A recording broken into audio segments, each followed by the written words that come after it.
Exercise 42. It's focused on this given info in the beginning. At the end of each year from 2010 to 2016, researchers collected data on the fox and rabbit populations in a certain ecosystem. The graph above models the number of foxes, WX, so from now on, WX, let me change that. WX refers to the number of foxes. X years after 2010. X years after 2010. The function R of X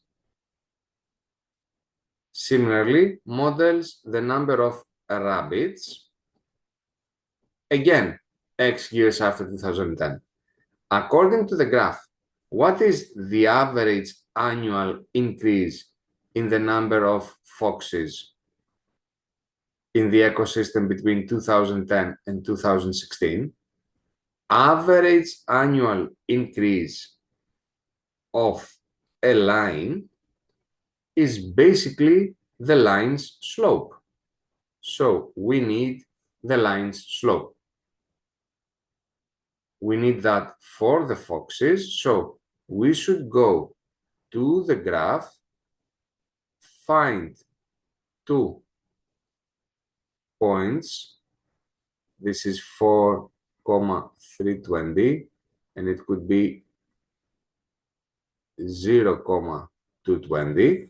And through these two, find the slope from applying the formula y2 minus y1, x2 minus x1.